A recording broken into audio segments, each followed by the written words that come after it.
ओम साई राम। सभी साईं भक्तों की तरफ से बाबा के चरणों में कोटि कोटि प्रणाम। आज रक्षाबंधन का दिन है तो सभी को हैप्पी रक्षाबंधन। सभी अपने भाई बहनों का प्यार ऐसे ही आगे बढ़ते रहे। सभी भाई अपनी बहनों को ऐसे ही प्यार दें और ये अटूट रक्षाबंधन का दिन बहुत ही हमेशा ही ऐसे ही प्यार से मनाया जाए। सो आज हम बाबा की कथा पढ़ेंगे। मस्जिद माई अपना क्षण जरूर मांगती है, जो द्वारिका माई है। श्री साईं बाबा के दर्शनों के लिए गोवा से 2 व्यक्ति शिरडी आए। उन्होंने आकर उन्हें नमस्कार किया। यद्यपि तो वे दोनों ही एक साथ ही आए थे, फिर भी बाबा ने केवल एक ही व्यक्ति से 15 रुपये दक्षिणा मांगी, जो उन्हें आदर सहित ही दे दी उनको। दूसरे व्यक्ति ने भी उन्हें शहर से ही 35 रुपये दक्षिणा देने को लगाया तो उन्होंने दक्षिणा लेना अस्वीकार कर दिया। यह देखकर लोगों को भी बड़ा ही अचंभा हुआ। इस समय ही श्यामा भी वहीं पे उपस्थित थे। उन्होंने कहा कि देवा, ये क्या? ये तो दोनों ही साथ ही आए थे और इनमें से एक की तो दक्षिणा आपने स्वीकार करते हैं और दूसरे को अपनी इच्छा से ही भेंट दे रहा था, उसे अस्वीकार क्यों करें? यह भेद क्यों? तब बाबा ने उत्तर दिया कि श्यामा, तुम नादान हो। मैं किसी से भी कभी भी कुछ नहीं लेता। यहाँ तो मस्जिदा माई ही अपना क्षण मांगती है और इसलिए ही देने वाला अपना ही क्षण चुकाता है और मुक्त हो जाता है। क्या मेरा कोई घर बार, संपत्ति या बच्चे हैं जिनके लिए मुझे चिंता हो?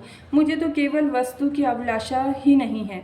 मैं तो सदा ही स्वतंत्र हूँ। क्षण, शत्रुता तथा ही हत्या, इन सभी ही से बिल्कुल ही मेरा कोई नाता नहीं है और इसमें किसी भी प्रकार की छुटकारा संभव भी नहीं है। और पहले ये ही निस्सहाय निर्धन थे।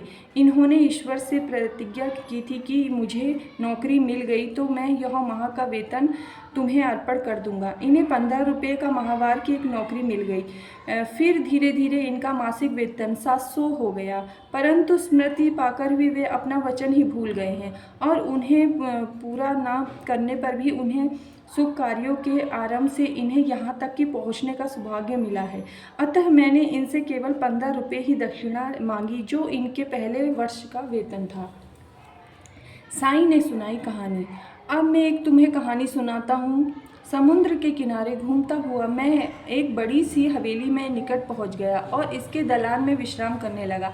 उस हवेली के ब्राह्मण स्वामी ने मुझे सामान्य कर मुझे ही सुस्वाद भोजन करवाया। भोजनार्थ उनसे मुझे अलमारी के समीप ही एक स्वच्छ स्थान पर शयन करने के लिए कहा, बतला दिया और मैं भी वहीं सो गया। तब जब मैं गहरी नींद में था तो एक व्यक्ति ने पत्थर खींचा और दीवार में छेद मारी और उसके द्वारा ही भीतर घुस के उसने मेरा खीसा कुतर दिया। नींद से उठने पर ही मैंने देखा कि मेरे 30,000 रुपये चुरा लिए गए हैं। मैं बड़ी ही विस्मृति में पड़ गया कि और रोता बैठ गया। केवल नोट ही नोट चुरा लिए थे। इसलिए मैंने सोचा कि यह कार्य उस ब्राह्मण के अतिरिक्त और किसी का भी नहीं है। मुझे तो खाना पीना भी कुछ भी अच्छा नहीं लग रहा था और मैं भी 15 दिन तक ही उस दालान पे बैठे बैठे चोरी का दुख ही मनाता रहा। 15 दिन बाद ही रास्ते से जाने वाले एक फ़कीर ने मुझे दुख से विलखते हुए देखा और कारण पूछा। तब मैंने उन सारा हाल कह सुनाया और उन्होंने मुझे कहा कि यदि तुम मेरे ही आदेश अनुसार आचरण करोगे तो तुम्हारा चुराया धन वापस मिल जाएगा। मैं तो एक फ़कीर का पता तुम्हें बताता हूँ और तुम उनकी शरण में जाओ और उनकी कृपा से तुम्हें तुम्हारा धन पुनः ही मिल जाएगा।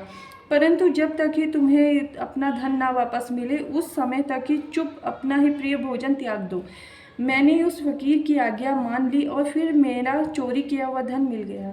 तब मैं समुद्र के तट पे आया और वहाँ एक जहाज खड़ा था जो भी यात्रियों से ठसाठस भरा हुआ था। या भाग्यवशी वहाँ एक उदार प्रगति का वाले चपरासी की सहायता से मुझे एक स्थान मिल गया।